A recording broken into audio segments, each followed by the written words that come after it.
All right, we'll go ahead and move on to agenda item number 8, Wildlife Heritage Committee, Commissioner and Committee Chairman Valentine. Agenda item 8A, Heritage Committee Report, Chairman Valentine informational. The Commission will hear a report on the committee's recent meeting. Vice Chairman Valentine.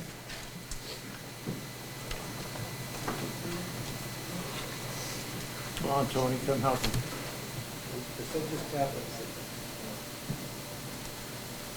There it is. Thank you, Chairman Johnston. The Heritage Tag Committee met this morning at 8 a.m. It was a good meeting. We had lots to talk about, and we will be reviewing some of the items that we approved earlier as a commission going forward. The vendor selections were as we selected in our May meeting. There were no changes to that. Extensions, I'm sure Mr. Genet will probably speak to that in one of the further agenda items. Reallocations also. And then the project proposals for the 2020 fiscal year. We discussed those to some extent, and all of those project proposals were approved as they were at the May 2nd meeting. That being said, that's the end of my short report.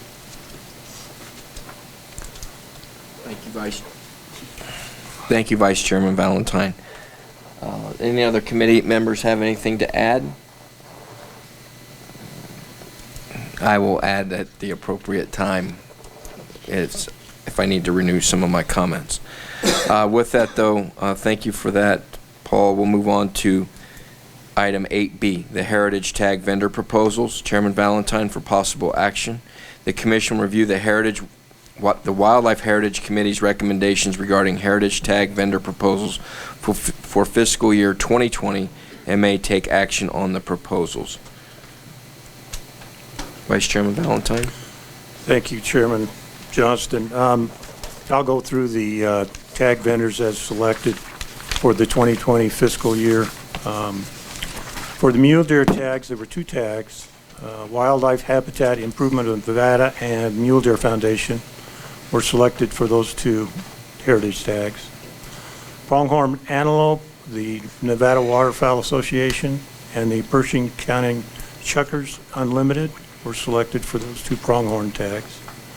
For Rocky Mountain Elk, the Meadow Valley Wildlife Unlimited and Safari Club International Northern Nevada Chapter were selected. For Nelson Desert Bighorn Sheep Heritage Tag number 1, the Wild Sheep Foundation was selected for that tag. Nelson Desert Bighorn Sheep Heritage Tag number 2, Nevada Bighorns Unlimited Reno was selected for that tag. California Bighorn Heritage Tag number 1, Nevada Bighorns Unlimited Reno was selected for that tag. For Wild Turkey, we selected Carson Valley Chucker Club, Las Vegas Woods and Waters, Meadow Valley Wildlife Unlimited, Wildlife Habitat Improvement of Nevada, and Safari Club International Northern Nevada Chapter. There are 5 tags for turkeys, and each one of those organizations received 1 tag. That's our vendor selections. Thank you. Any questions? This is an action item. Any public comment on the Wildlife Heritage Tag vendor selection? Seeing none, I'll bring it back to the Commission. Vice Chairman Valentine. I'd like to make a motion to approve the CR 19-06 Amendment number 1 for the 2020 Wildlife Heritage Tag seasons and quotas and vendors as presented. We have a motion by Commissioner Valentine, seconded by Commissioner Caviglia. Is everyone clear on the motion? All those in favor signify by saying aye. Aye. Opposed? Motion carries 8-0. Moving on to agenda item 8C, Heritage Project Extension Request. Chairman Valentine for possible action. The commission will review committee recommendations and may approve extension requests for projects approved in previous fiscal years. Note, support material for this agenda item will be provided 1 to 2 weeks in advance of the commission meeting. Vice Chairman Valentine. Thank you, Chairman Johnston. The extension requests were all approved, and I'd like to ask Mr. Genet if he'd go through those for me. You betcha. The way we handled that, there were 2 different years of projects that were available for extension requests. That was FY18 and FY19. FY18, my mouse to work, had 5 different projects totaling a balance of $257,907.22. And then the FY19 projects, there were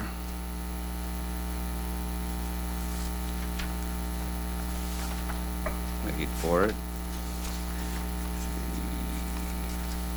8 projects that were asking for extension requests of $350,524.01 for a total extension request of $613,324.64.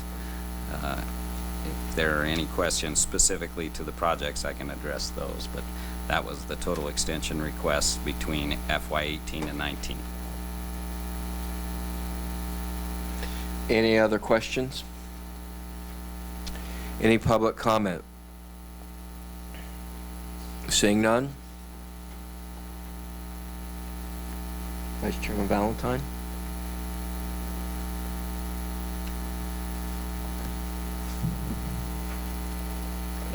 Thank you, Chairman Johnston. Frustrating you. I make a motion to approve the project extension request for fiscal year 18 and fiscal year 19 as presented. That's why I don't turn my microphone off. Motion by Commissioner Valentine to approve the extensions as presented, with seconded by Commissioner Almberg. Everyone clear on the motion? Comments or questions? Seeing none, all those in favor signify by saying aye. Aye. Opposed? Motion carries 8-0.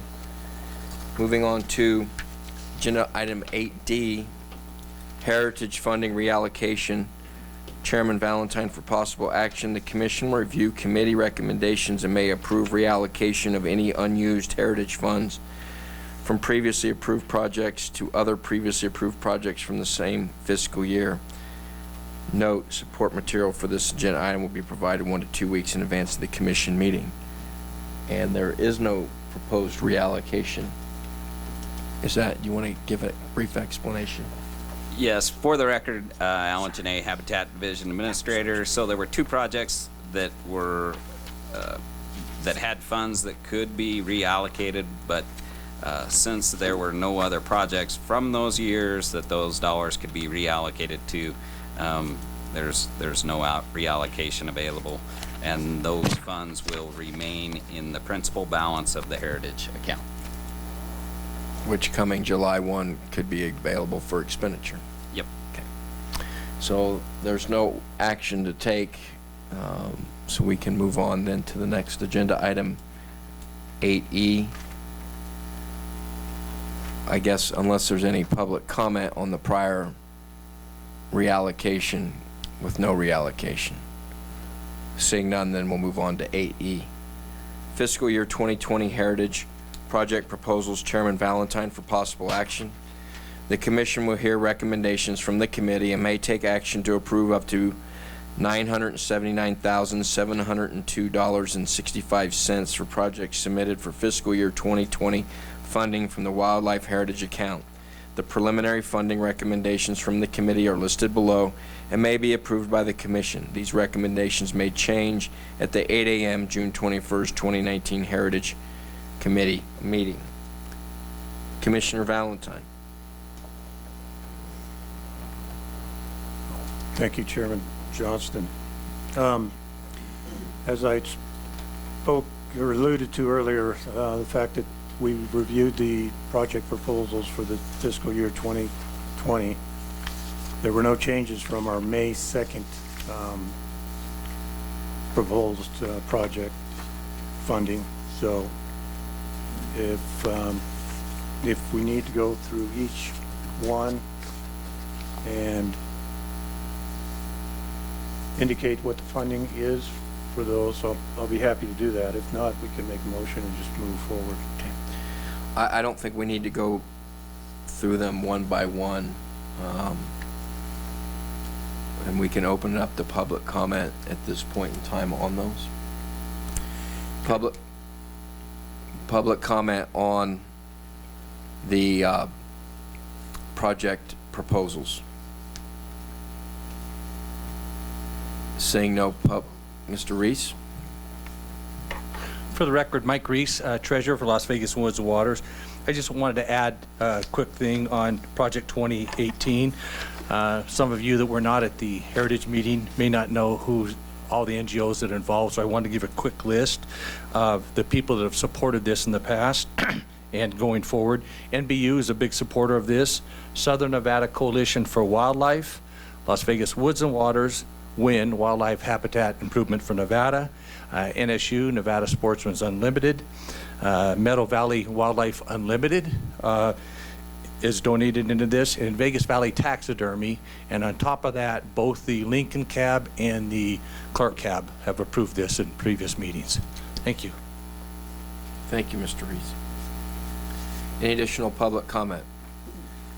Seeing none, I'll bring it back to the commission. I feel at least the need to address that project because it was the topic of a lot of conversation this morning. Probably took up the vast majority of our time this morning. So I will throw out a word that a lot of people like to use, transparency, to be transparent as to what the discussion was. There was some, the department and the game division talked about some issues, whether or not this project was in their priority, part of their plan, diversion of human resources and different things, and was all the process followed to get this project here. After extensive discussion, the committee decided to fund this proposal and keep it moving forward for a variety of reasons.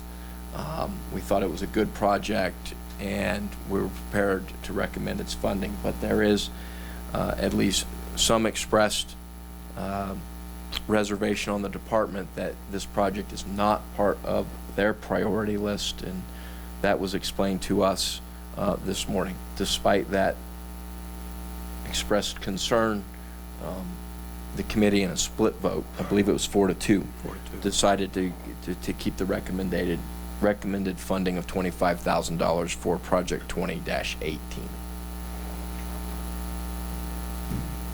Any questions?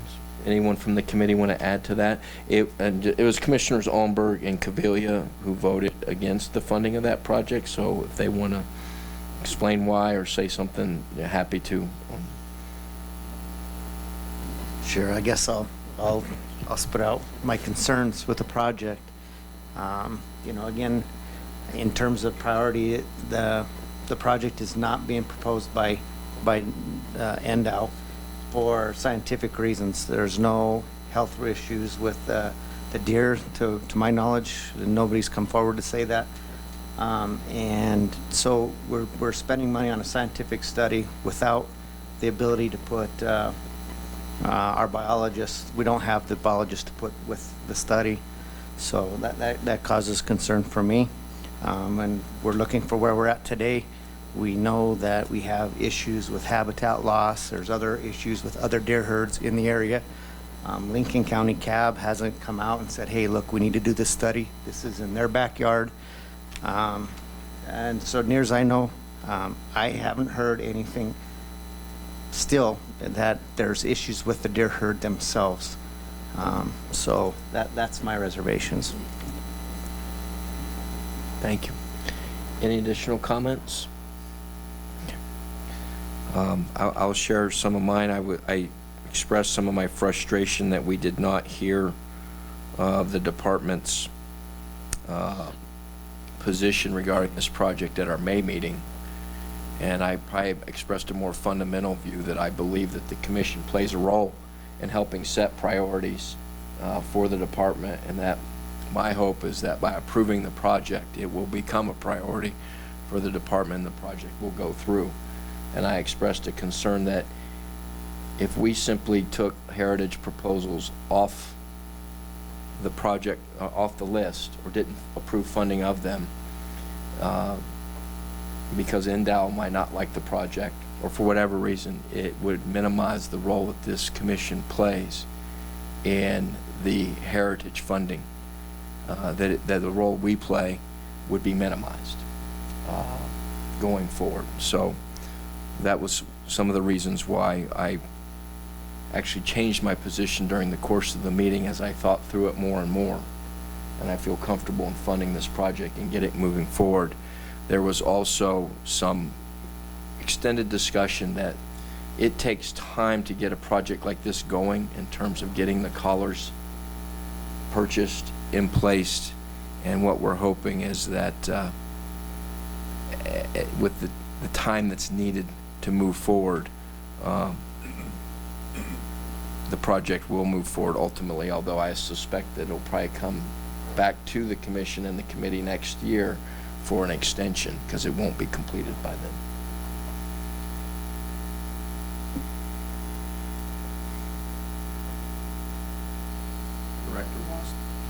Director Wasley. Thank you, Chairman Johnston. I just want to share maybe the department's perspective and some of the challenges. And so historically, there are heritage projects that are department projects that are put forward. There are NGO projects and outside entity projects that are put forward.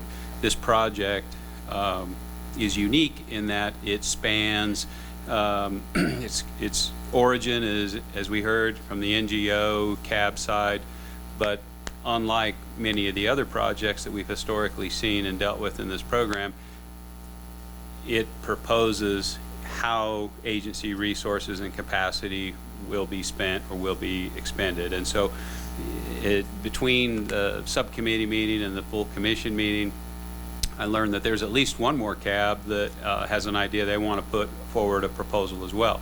There was a legislative change this year that will allow for significant access to the principal in the heritage account. So there could be $3 to $4 million available for projects. So I think that, again, independent of the merits of this project, what we're talking about is the heritage program is the only program that this body possesses the sole authority, expenditure authority over. The rest of the agencies' roles, responsibilities, the commission's job is general guidance. And so I think we have this scenario here where we have a potential for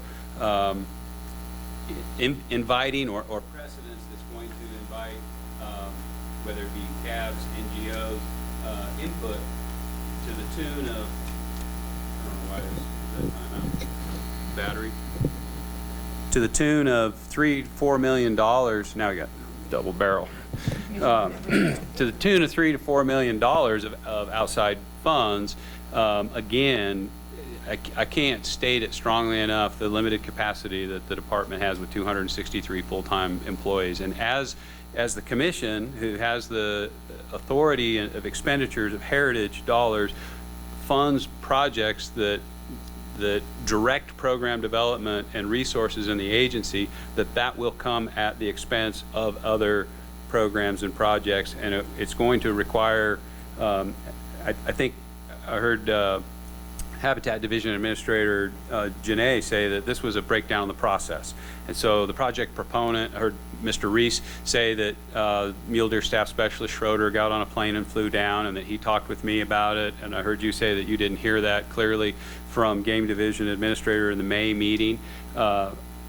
I certainly did not provide a ringing endorsement of it. Cody Schroeder's perspective is that he didn't provide a ringing endorsement of it. Game Division Administrator Wakeling felt that his input was certainly intended to represent our concerns and issues with a project that was going to require the garnering of resources where we didn't have the opportunity and ability to build that into a federal aid grant agreement on the front end and be able to plan appropriately and do that. So I think the process going forward, regardless of what you do here and now, to avoid a scenario where, you know, the agency's priorities and programs will be sabotaged, if you will, hijacked by a bunch of one-offs around the state. I think there needs to be something in that process that requires that coordination on the front end, so we're coming together and we have the opportunity to build that into our federal aid grant agreements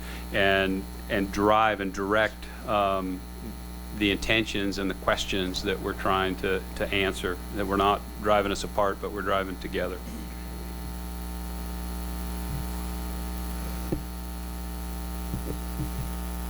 Commissioner Hubbs. That specific project, I think, is the Lincoln County Mule Deer Collaring Project, correct? Yes. So if we don't have, are we saying we don't have department biologists on that project? Who's handling the mule deer and collaring them?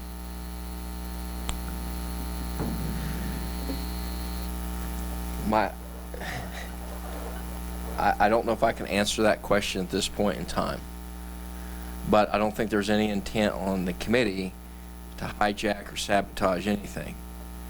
And I think the direct words that I heard at the committee meeting was, our reservations regarding this project were quote-unquote implied by other comments at the May committee meeting. And that was the frustration that we had, was if the department was not prepared to go forward with this project, why wasn't that voiced at the May committee meeting? And it wasn't. And maybe it was a breakdown in the process. I don't envision a scenario where in the future some group is going to come back down and say, I've got a $3 million project I want to take down out of the heritage money, and then totally rewrite the role of the department and what it's doing.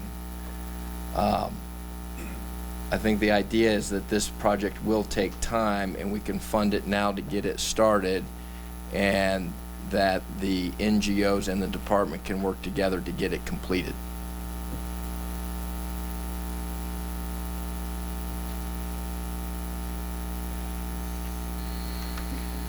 My only concern is that we have nobody to interact with wildlife that's trained at this time to do that type of work. And I'm assuming not any random person can go around and grab a mule deer and put a collar on them.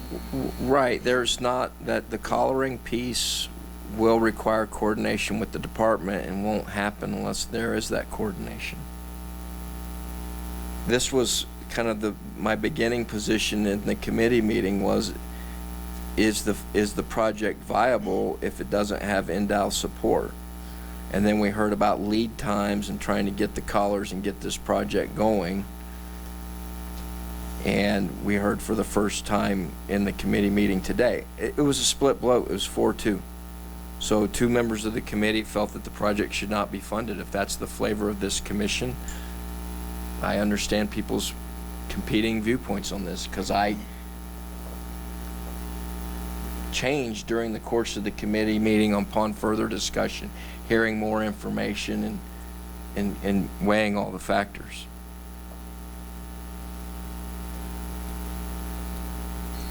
I tend to perhaps agree with the minority on that vote then, because I was under the assumption that staff was on board for all of these projects. And to me, I don't understand why we would be putting funds in collars where we're not going to have individuals, boots on the ground, trained handling the wildlife we're here to protect. So for me, that's a no, a strong no.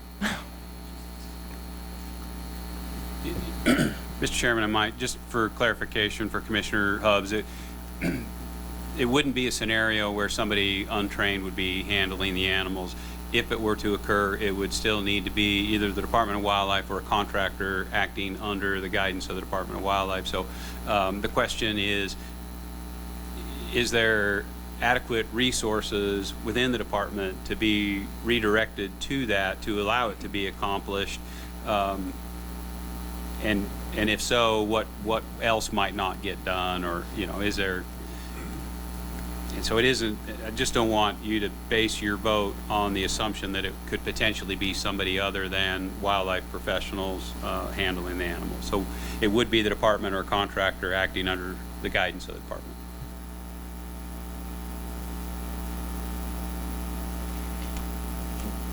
Vice Chairman Valentine, did you have a comment? I just wanted to add to the to the conversation that the committee approved the funding of this proposal in May. The proponent went out and raised additional funding from other NGOs. So, you know, my frustration in the fact that you know, that did occur, and that at the later date we were informed that the department was against the project completely. That being said, I think a significant portion of this funding can go to the purchasing of collars in this fiscal year, 2020, without any problems in the future. So that was one of the reasons that I made my decision regarding the vote. And I did not get the impression that the department is opposed to the project. But I think what was communicated is that the project is not in line with its current priorities, so that it may have to redirect resources from certain projects to this one. It wasn't that this is a bad project or we don't support the project. It was that it's not in line with what is on the plan, so to speak, or in the works from the department standpoint. And one of the things I think what I was trying to say is, if one of the roles of the commission is to give guidance to the department, then perhaps funding certain programs like this might be a way in which we're giving that guidance to the department. I guess it's important to ask, though. I mean, we look to the department to tell us whether, I mean, this project in particular is different than quite a few others where they're improving habitat, they're looking to put up guzzlers or what have you, but collaring a wild animal is really, you know, it impacts them. It's a very, it's not, you know, there is some stress to the animals. So I guess I would look to the biologist to say, is it necessary to collar the deers right now in Lincoln County? If it's yes, we need to know more about it because we have some major concerns. That would make sense to me, but I don't think we should be handling the wildlife unless there's really a valid need to do so. And I would look toward our biologists to tell us, is there that need? Because it's just a cost-benefit ratio they have to make that decision on. Commissioner Allenberg? Yeah, going back, again, just reiterating what I said earlier in the committee meeting there. Again, for me, it's just that we know today that we have higher priorities from the biologist. We opened up the Heritage account because we recognize the devastation of the fires in northern Nevada and what a huge impact that it's had to the general deer herd for the state of Nevada. So we know at this day we have higher priorities than the mule deer in Area 23.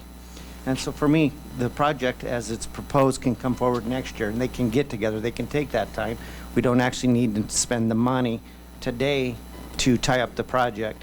The collaring, I have no issue with buying collars. Those collars can be used all over the place, including to study the deer in Washoe County, which again, over and over get brought up. We have a problem in Washoe with the deer herd and other areas, but just not 23. But that comes back to changing what the project is. It's not about purchasing collars. It is about studying the deer in 23, their movements in Area 23. So, you know, again, trying to get the most value for the sportsman with these dollars is, for me, it is better spent where we know where we currently have a greater need.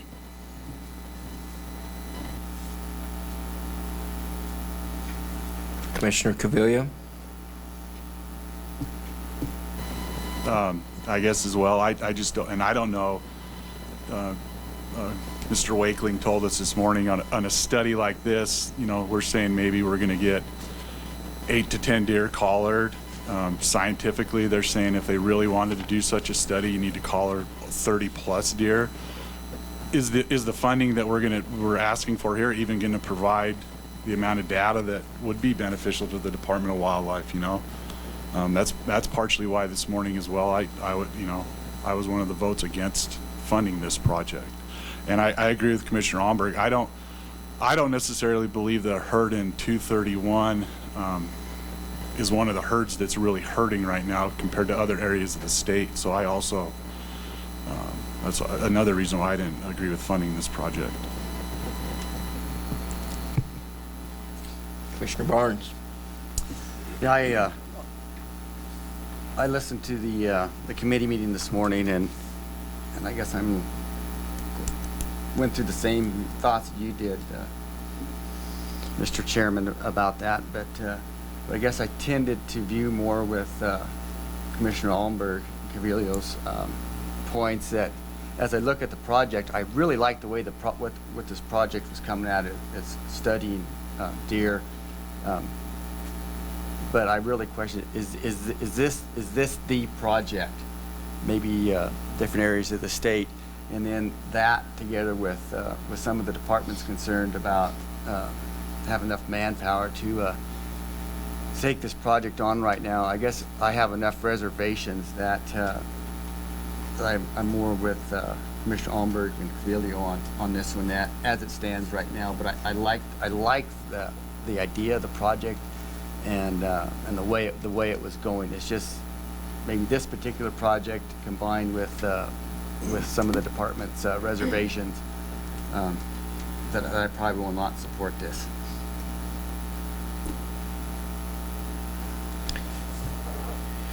Any other comments?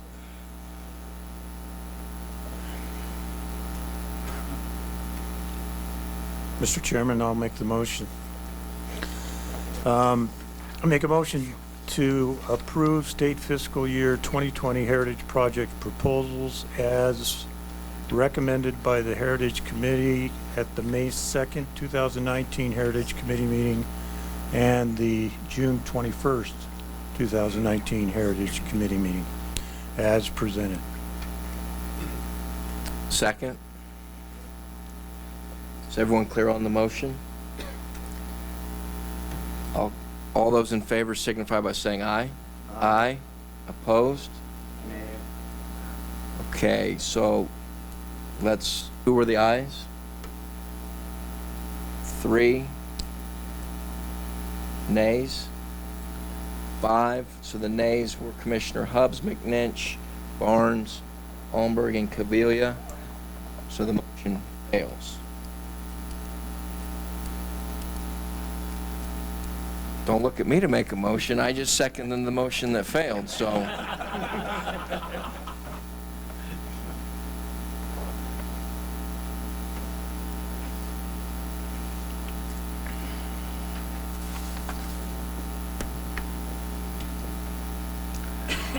I guess I would make a comment that if the flavor of the motion is to not fund Project 20-18, would be to reallocate that $25,000 elsewhere.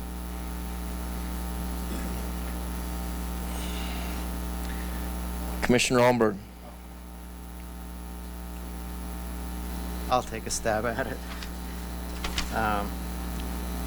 I'd like to make a motion to accept the wildlife heritage projects as written, with the exception of not funding Project 2018 and taking that $25,000 and funding Project 20-02, the wildfire-related restoration and seed purchase.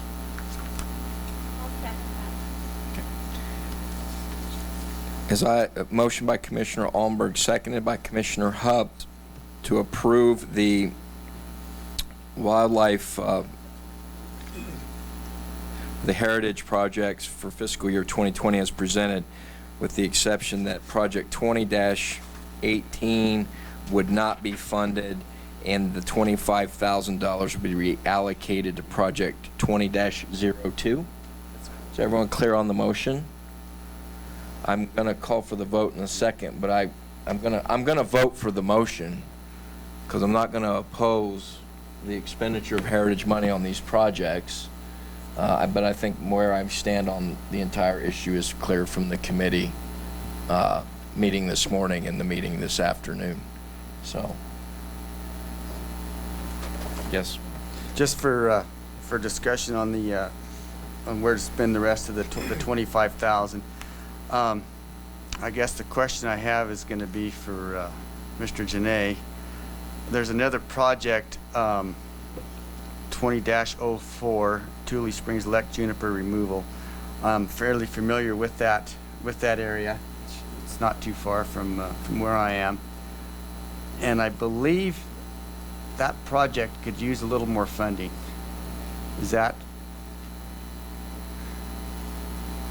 Would that be correct? And if so, if the maker of the motion would allow me to amend it, maybe if to see how much extra that project could use, and just to spread that out a little bit. Yeah, for the record, Habitat Division Administrator Alan Janay, and originally, in the original submittal by the project proponent, he did ask for more. Through the department, we weaned this down to fit everything. But there was a greater request, and the project could use more. Other projects also asked for additional funds, but at the flavor of the commission, and if you're making the motion, wherever you'd like to put it, yep. Well, I mean, is there any kind of a value? Absolutely. Could I have a little bit of guide? I don't know exactly what the the extra would be. It would be more acres treated. So okay, so it would be good. Any kind of, I think he wants I'm looking for a dollar amount. I mean, if you're looking as far as I guess I apologize. I took it that you were thinking of moving the 25. No, I'm just gonna. If you wanted to do 50-50. I was gonna take it rather than put it all in one Yeah, spot. if you wanted to do. If we could split it. Yeah, dude. And this is just an arbitrary number for discussion because I don't want to give you guys. If you wanted to do 12,000 to this one and 13 to another, that would be perfectly fine, and we can use it. Okay. I guess I was going to add to another one with the seed purchase. With all the fires and stuff up there, would it be more beneficial to stick with that, or to split it up? You're calling on me to pull out my crystal ball and make predictions. That's why you're you. Yeah, exactly. Looking at this year and fuel production, it's been a big water year. There are predictions in the forecast by, fire forecasters that say that it's, by their account, not supposed to be the fire year that we've seen in the past. It's supposed to be a little bit cooler summer. But there's a ton of fuel out there. Last year, we spent a record amount. In the last 2 years, as Director Wasley mentioned, we have burned over 1 million acres each year. We have work that we are yet to complete, that we chemically fallowed this last year on 2018 fires. So even without burning an acre, we're already, allocating resources towards reseeding. So trying to look at that, we spent $2.9 million on wildfire rehab last year. So every dollar is needed, and but we also match all of these projects, like I mentioned earlier on Duck Stamp, is that we also bring dollars from other places to match all of these programs. So when you look at that specific Tule PJ project, there's a habitat conservation fee submitted to match that. So there'll be additional funds coming from that location for that project as well. Okay, thank you. Well, I guess the direction I would like to go, and it's up to the, I'm going to leave this as a friendly amendment to the maker of the motion, if he would accept. I would allocate $15,000 to project 20-02 and 10 to 20-04. I'm good with that. Okay, so motion by Commissioner Almberg is revised to increase the funding of project 20-02 to $115,000, increase the funding of project 20-04 to $75,000, and no funding to project 2018. All other projects would be funded as presented. Is everyone clear on the motion? Commissioner McNinch? Thank you, Mr. Chairman. I just wanted to, I hadn't really said too much. I'm trying to really take in what happened and what's going on, but I think it's unfortunate that that we've had this conversation today, and I would like to tell the project proponents too that it's my position and my vote isn't against the proposal, but I can tell you coming from the department's shoes, because I'm in those shoes for 5 more days, that I have a board, and when they change direction on us, it's difficult. It's a difficult position to be in, and I understand the dynamic. I understand the need to have direction and provide, to have some say in what's going on, but from an agency standpoint, I know I can relate to this because I've been in their shoes, and it's a big enough deal for me that I would. This is the preferred way for me to go to would be to not move forward with that one particular project, and hope that in the future those conversations occur a little more in earnest, and that we're however the message gets to us, that we have a better understanding of the dynamic, because it does have big impact, and it is hard to turn midstream and change priorities and stuff like that. So that's kind of where I'm at. I can relate to where the department's at, and that's why my vote is going where it's at today.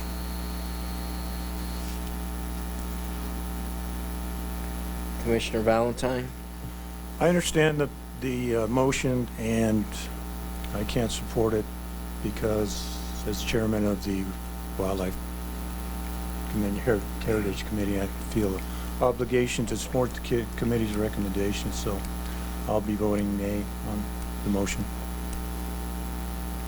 Understood.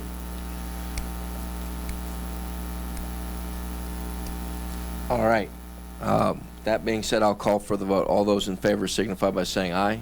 Aye. Opposed? Nay. And that was Commissioner Valentine dissenting, so the motion carries 7-1. That will move on to agenda item number 9, Nevada Department of Wildlife project updates. Director Wasley, informational. The commission has requested that the department provide regular project updates for ongoing projects and programs as appropriate based on geography and timing of meetings. These updates are intended to provide detail in addition to the summaries provided as part of the regular department report, and are intended to inform the commission and public as to the department's ongoing duties and responsibilities. Secretary Wasley. Thank you, Chairman Johnston. We sit here in Hawthorne. There's a couple geographically relevant issues that we're going to learn a little bit about today on our field trip, and we wanted to provide a little background and context to you all in here before we went out and looked at some of these things. The first item has to do with some of the bighorn sheep habitat and usage of the cliffs adjacent to Walker Lake. We've had some significant rates of vehicle-animal collisions. We've had some meetings. Game Division Administrator Wakeling is going to give us just a little bit of context and history with some of the challenges in sheep on the road, around the road, crossing the road, highway patrol, conversations with Department of Transportation and others. Then Habitat Division Administrator Janae will share with us some of the recent efforts to try to draw those animals from those high-risk areas. After we do that, we'll hear from fisheries biologist Chris Urquhart, who's stationed out of Fallon, Going to provide some context, the fisheries context to Walker Lake, talk about some of the challenges, water levels, and then we'll have the opportunity to go out in the field and kind of look at a calendar of lake levels, if you will, associated with upstream activities. I believe Mr. Urquhart is also prepared to address or share with us some of the local Lahontan cutthroat trout recovery efforts that we may have an opportunity to see out in the field as well. So with that, we'll turn it over to Game Division Administrator Wakeling, and then Mr. Janae, and then transition into Walker Lake and fisheries issues with Mr. Urquhart. Thank you, Mr. Director. Thank you, Mr. Chairman, members of the Commission. Brian Wakeling with Game Division Administrator. Just kind of a little background on the sheep population within the Wasatch Range, which is the one that there in Unit 202. That is a historically occupied range. If you look back into about 1860, it certainly was occupied. If you look 100 years after that, into 1960, there were no bighorn sheep really to be found within Mineral County. They'd been extirpated throughout. And looking at some of the history, back in about 1968 was one of the first translocations that, within state translocations that we recorded, and that translocation was to put sheep back into the Wasatch. That was a population that received transplants for about 4 years, 4 years in a row to try to reestablish that population. In those days, sheep transplants were a whole lot more complex than what they were now. I don't know if they were more complex, but they were far more difficult to actually get success. And so over those 4 years, we ultimately moved 31 animals into that area. So nowadays, we often catch 31 animals in a single transplant. One of the ones we did last year was exactly that number, and moving them into the bloody runs. And so it's certainly evolved an awful lot over that time. But this was also one of the first ranges that we moved sheep out of, and it was in 1974. They were able to move a couple of animals, and again, a fairly small number of animals were moved out of that population and provided to Utah in part of their reestablishment efforts. So since that time, there's been 10 separate releases, no fewer than 10 releases that have been made into the Wasatch, the last in around 2007, and it's currently estimated at being around 200 animals on the mountain.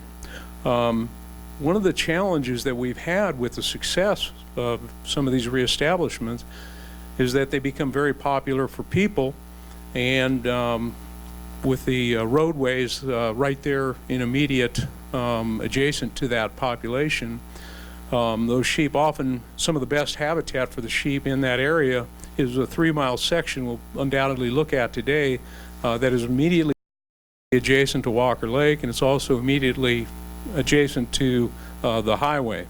And because of that action and that activity right there by the highway, we've been seeing quite a number of animals being hit on the highway annually. It's difficult to estimate exactly how many are being killed there each year.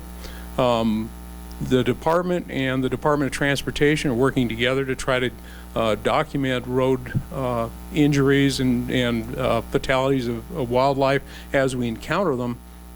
But it's less than a perfect process. Sometimes they're not detected. Sometimes the data collection is getting better. But our best estimate is that anywhere from 10 to 15 bighorn sheep are killed there annually. And so that's a pretty substantial proportion of the population when you're looking at animals that are at 200. That 200 has been fairly stable, and so that level of mortality isn't reducing the herd, but it's certainly limiting its potential growth. And so we've been working together. Certainly some of the Mineral Cab members have been bringing this to our attention. It's certainly been something that our field biologists have been aware of. We've been working with the Department of Transportation on a variety of ideas over the last year or so, and looking for ways to try to solve some of those problems. Part of the challenge is just trying to keep traffic speeds down at a reasonable level, and for a 3-mile section there where most of the mortalities tend to occur, it can be really difficult to keep people that don't really recognize what the challenge is at a speed that's actually kind of more prudent than what the posted speed limit is. The Department of Transportation has erected new signs with the big flashing LEDs to try to get people's attention, and the department's also been involved in some of the exercises to try to rectify some of the challenges we've been faced with. What I'll do is turn it over to Alan Janae now and let him speak to some of the work that we've been involved in. As Director Wasley mentioned earlier while we were discussing this, is the Game Division causes problems, Habitat Division fixes them. Thank you. For the record, Alan Janae, Habitat Division Administrator. So, like Brian was saying, the section that we're looking at on 95 North is that section, those cliffs that are basically from the Buffalo Stop, the old Buffalo Stop, up to, Sportsman's Beach. I think it's like 3 miles. Been working with NDOW both as far as our maintenance crews and trying to, look at solutions, as well as with their engineers, trying to think about, like Brian said, the signage. What we find is that, people don't pay attention to signs no matter what. You can put flashing lights on it, and it just, after a while they get used to it and they just ignore it.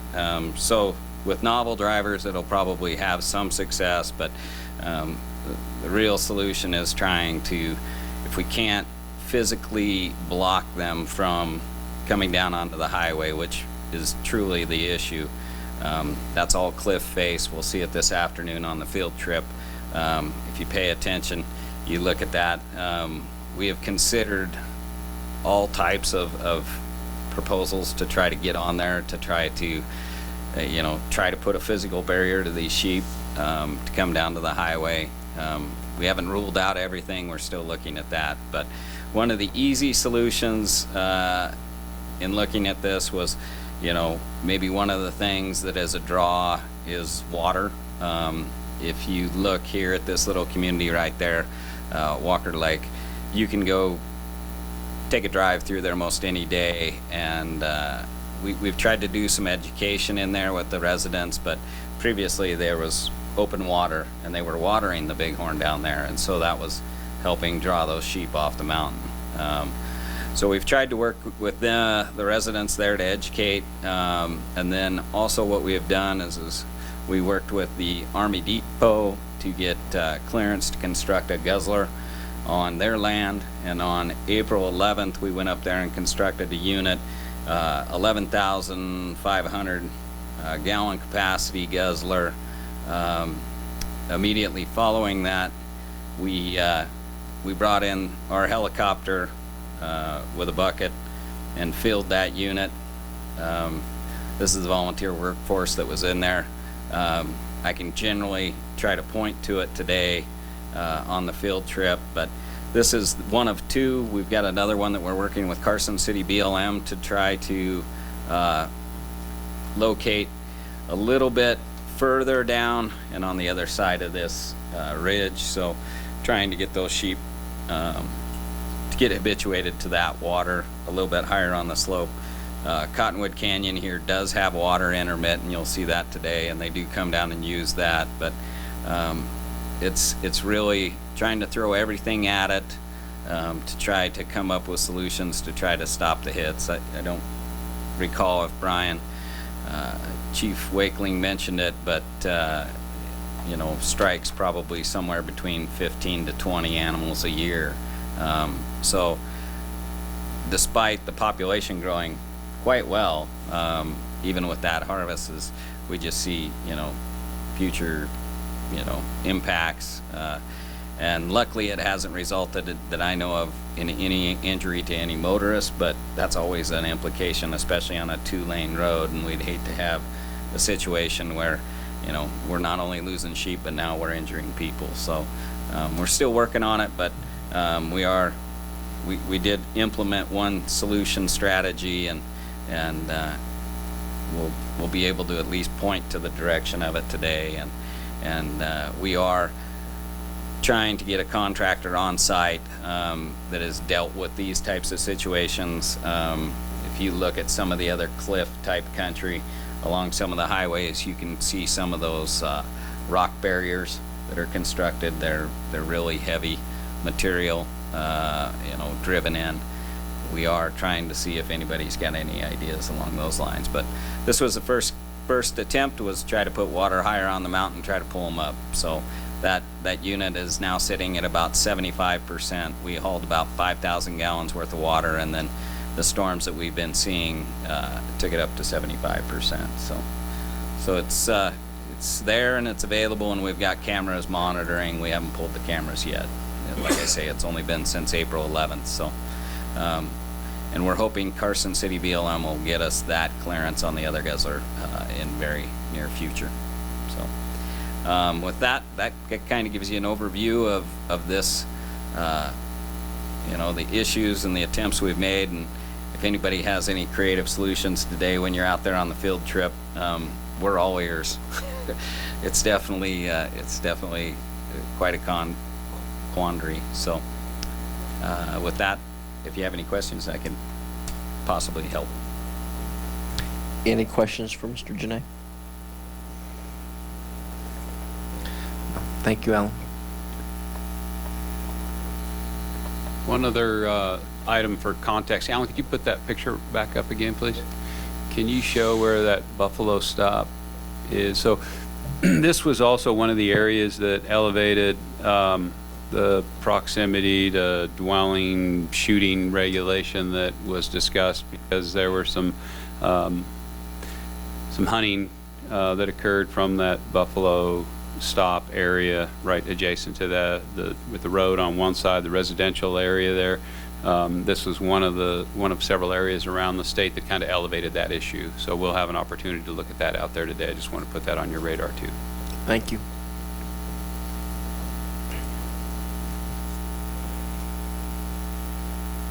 Go ahead and leave that up, Alan.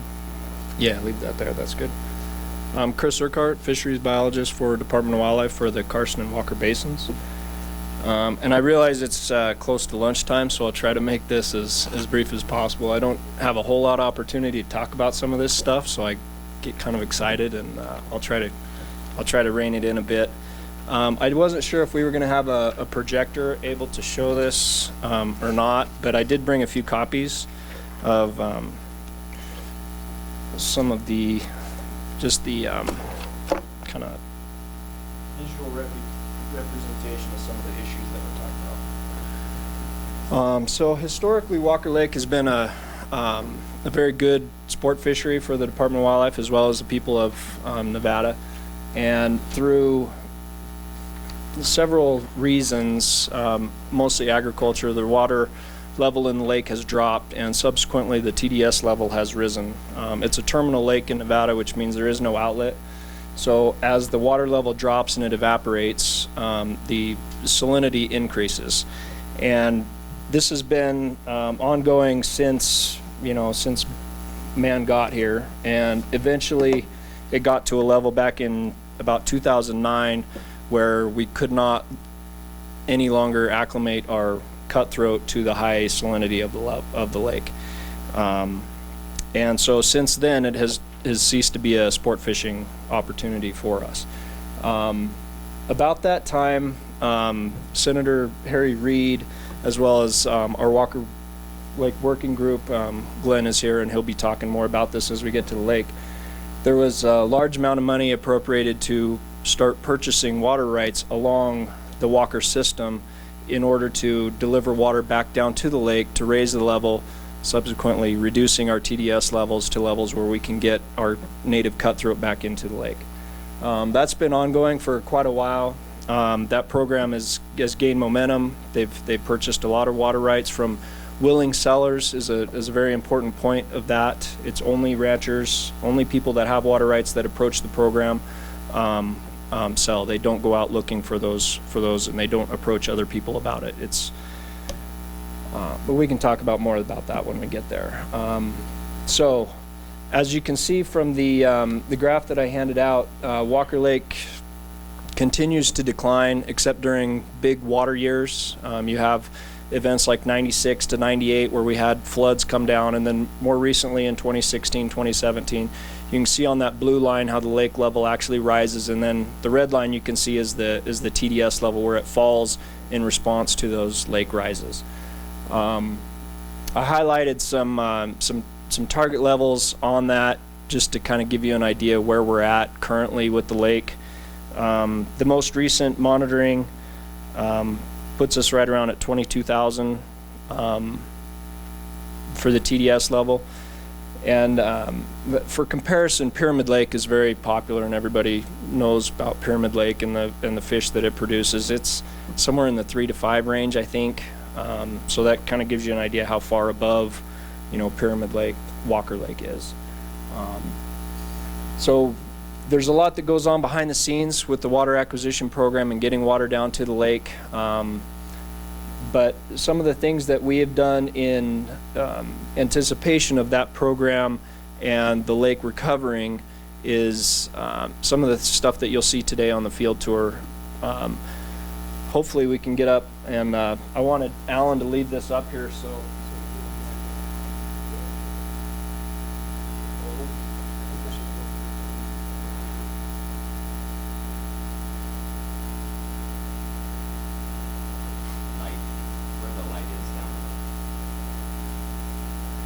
There we go. So this is Cottonwood Creek. It comes out of here, and we'll be taking the field tour up this canyon here. And up around the corner a little ways is where our native cutthroat exists now. So it's, when it kind of comes back around here, and this is the top of Mount Grant, and that's kind of what it looks like today, actually, with a little bit of snow up there like that. And the stream runs from the top and goes all the way down around, and it terminates along in here. It goes intermittent where it starts to dry up. But hopefully we can get up there, and there's a couple spots that are, knock on wood, that I always see fish. So hopefully we can find one of those spots and show you some fish. Now the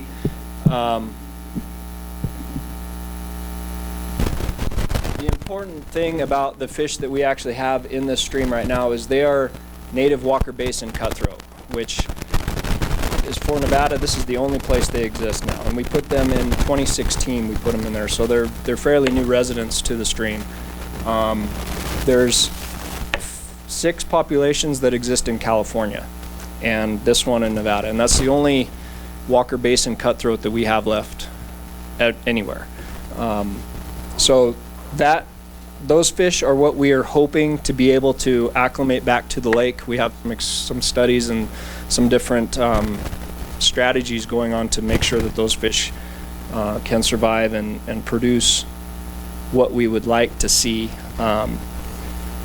in Walker Lake when it comes back. One of the other important factors in this large strategy that we have for Walker Lake and the cutthroat is their forage base, which is mostly Tuichub for the lake. So they no longer exist in the lake either. They weren't able to handle the high TDS levels about 5 or 6 years ago. They finally kicked off also, and they haven't been able to reproduce for a long time.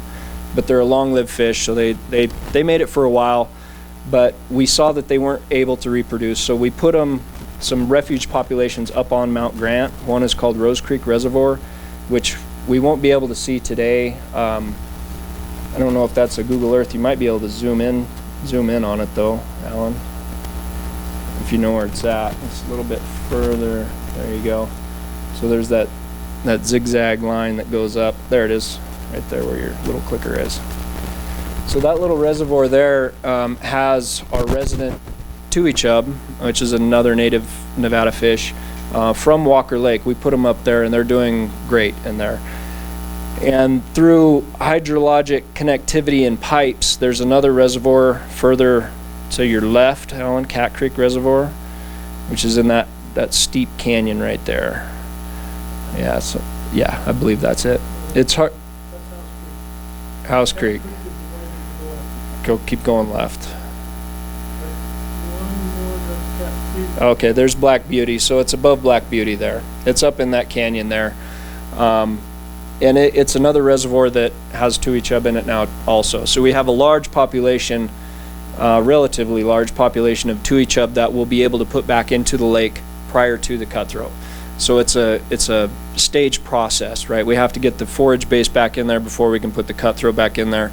And the Tuichub have a higher tolerance for the TDS. That all making sense?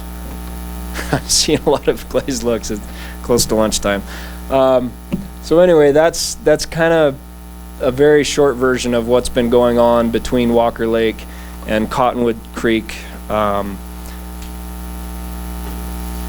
You guys have questions? I mean, I'm not going to go into too much detail because we're going to be actually on the shore seeing these things, so we can talk more about it when we're there. And you'll see as we go down to Walker Lake, I don't know, most everybody's been down to the lake, but the lake levels as you go down that road is pretty dramatic where the signs are, as to different years and where the lake was as you go down, and it's striking if you haven't seen it before. So those are some of the things that we'll see today. It's pretty exciting to have those fish back in Nevada. That was about an 8-year project for me to get those from California back over here. I'm sure you can imagine the complexity in doing an interstate threatened species transfer onto a army depot. But it was a lot of work, and it took a lot of yeah, it was, but it's great. It's working great. You know, Johnny Peterson was an integral part of that, and we'll see him at the gate here, and he's been a great asset to us on the depot, and as well as Glenn Bunch and others that are here too. It's been a very big collaborative project with many agencies and many dedicated people that really are looking out for the best interest of Nevada wildlife. So it's a good story that I'm happy to talk more about when we get on the stream. Commissioner Hubbs.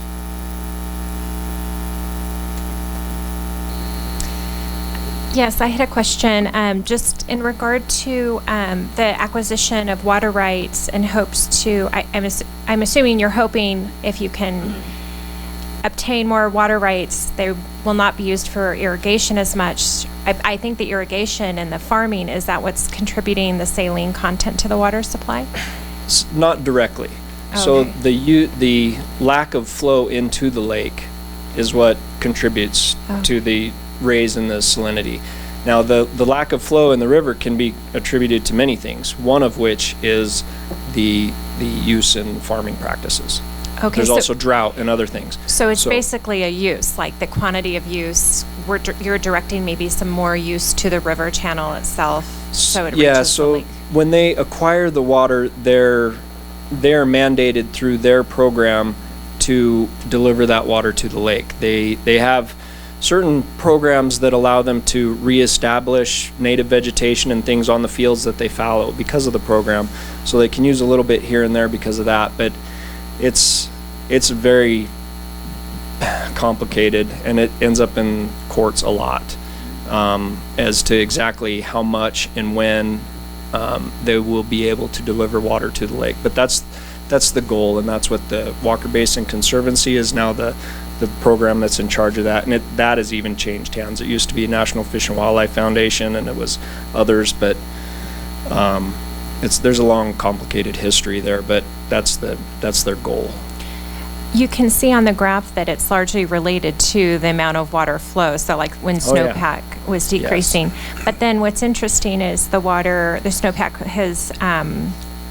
was stable for about 2 maybe years, and it's still decreasing in terms of the salinity. So I didn't know if there was anything else going on. They seem to mirror each other very closely.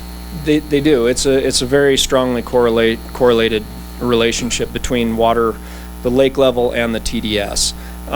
Eventually, TDS will continue to increase because salts are continually put into the lake just through flow in the river, and they have nowhere to go. But as you can see on that, that increase is minor in comparison to the lack of flow and the evaporation.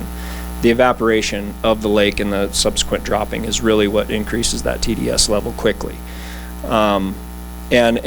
But the lake response, I mean, it really was even surprising to me how much that TDS level dropped these last couple of years. We had readings as high as 27,000 in the lake, and then they went down to, some of the readings were 19,000, which is huge for a body of water that big. Now those are location and those are cherry-picked points, but it does exemplify that the lake will recover quickly if we give it the water to do so, and that's we're still plugging along. It's hard and it's difficult, and there's a whole, you know, agency worth of people that are dedicated to only that right now. So there's a lot of work going on, but it's good, and it's moving along. It's slowly, but it's moving. Commissioner McNinch. Thank you, Mr. Chairman. So back in the early 90s, I know it really is an ecosystem issue. The fish is the fishery is the really the face of the whole issue. Yes. But I know that way back, you know, it was almost 30 years ago now, that the whole concept of ecotourism was really kind of just starting. It was just kind of a thought, you know, like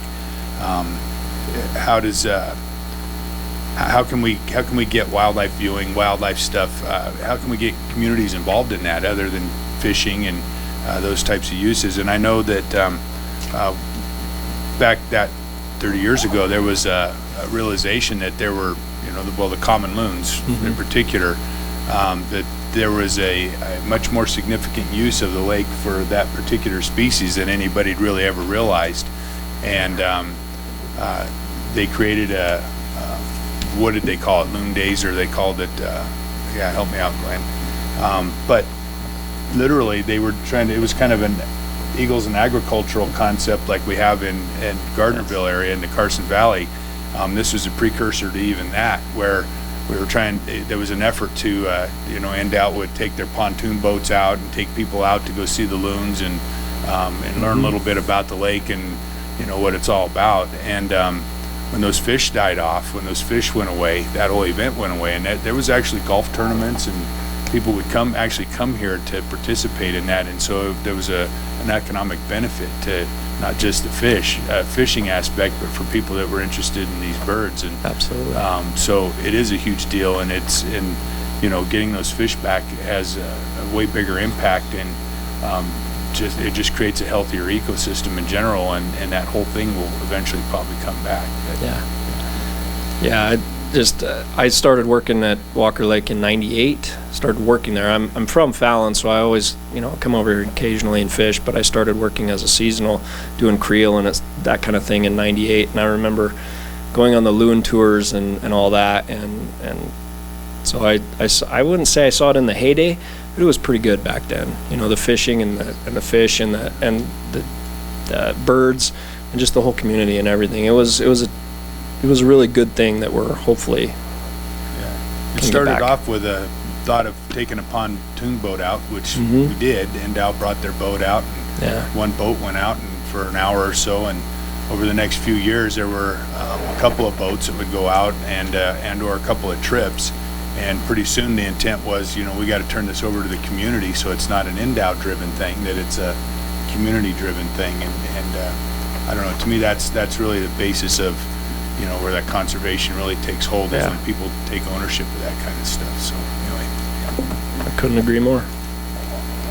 Additional comments or questions? Thank you very much. Sure. Anything else on agenda item number 8? Okay, with that, we'll move on to the public comment period. Persons wishing to speak are requested to complete a speaker's card and present it to the recording secretary. No action can be taken by the commission at this time. Any item requiring commission action may be scheduled on a future commission agenda. Any public comment right now?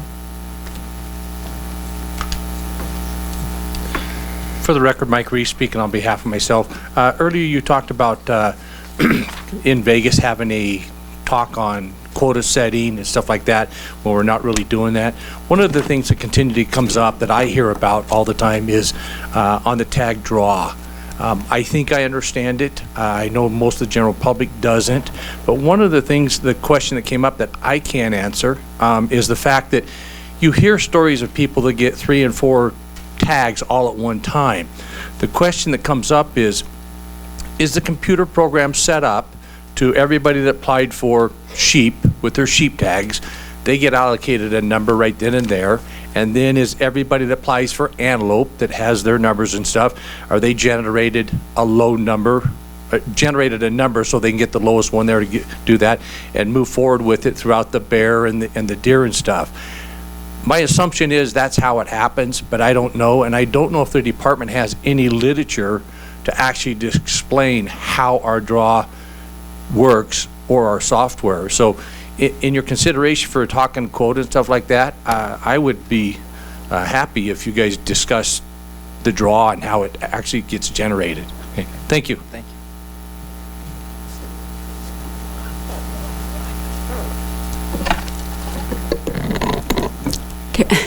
Karen Tilo, Washoe County resident.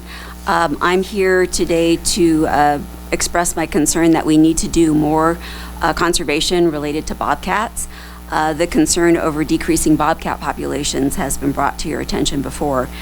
It's my understanding that the current practices regarding excuse me, bobcats will remain in effect. And I understand the department does a great job of reaching out to the public. I know that trappers have weighed in on this, and media reports have been a part of that. But I would really like to see there be a public vetting every year regarding bobcat practices.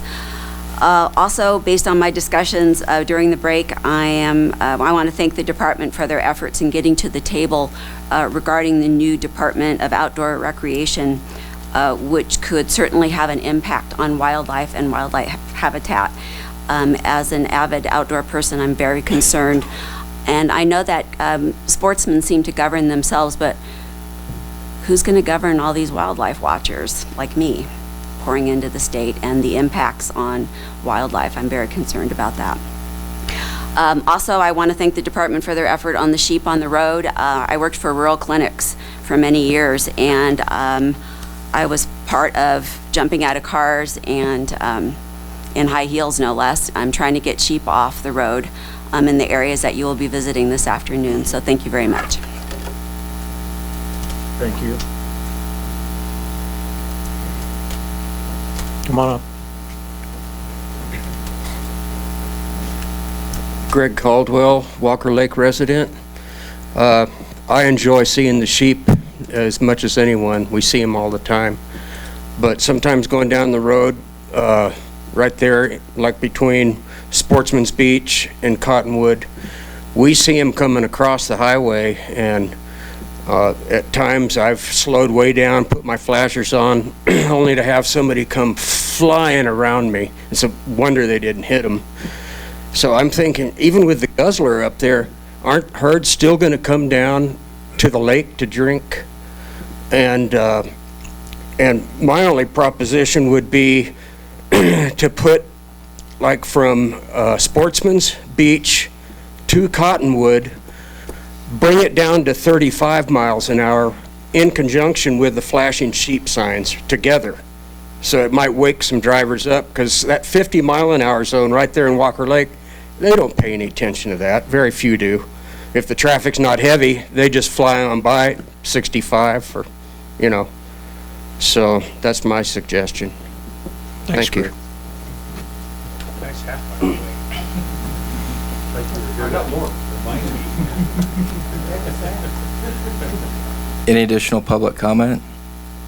I want to apologize to people of the public for my exit during public comment period. It was just needed, and I apologize. I value public comment, and I will make myself available if you'd like to pass on your comments to me, for which I was absent. I do apologize for that.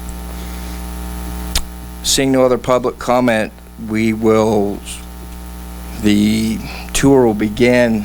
What is the plan in terms of point of departure? I suspect people are going to want to have lunch before. It's 1:45. If the departure's at 2, will that work? Maybe Mr. Bunch can share with us some of his thoughts, and we can go from there. The belief is, when we set this up, that we were envisioning the envision was that would be done by 1, and we could start the tour. After I looked at the agenda, I knew that wasn't going to work.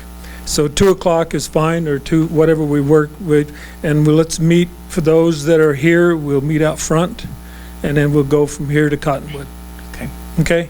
That way that is, and we're not for sure how long it'll take. It should take, I expect it to take an hour to get to the top. It's not a, it's going to take us a while to get up there, hour up, an hour back, and so the time that we spend talking and looking is great. We will come down off of the mountain, make a left turn, go down through the community of Walker Lake, through the cliffs, down to Sportsman. I have a handout that I'll pass out so people can see what we're looking at as far as the signage and everything like that for information, and we'll take questions there. Then we get done with that. The plan is we'll be back here 7 o'clock tonight for dinner. And the Sportsman's Club, Mineral County Sportsman's Club, is hosting it, and it'll be pot roast, and it'll be in this room tonight at 7. Okay? Great. Should we meet at the bottom of Cottonwood? For those that are not here, yeah, when we come out, okay? One other thing on the vetting, it was pointed out, for those people who are golfers, if you're in the community, there's a golf course on the base. Once you filled out the paperwork and you're vetted, for a year you can go golfing at the golf course. It takes care of that. It's not just mountain related, it's for the installation as well as, okay? I have everybody signed up. Right. For the people who didn't fill out paperwork, Marlene has paperwork to fill out so that we can get people vetted to get up on the mountain. Johnny Peterson is supposed to be questioning that too at the gate. He'll meet us there. I'll send him the word here shortly. We'll be there at 2 o'clock, so he'll meet us at the gate, okay? Thank you very much. And then we'll reconvene tomorrow morning at 8:30.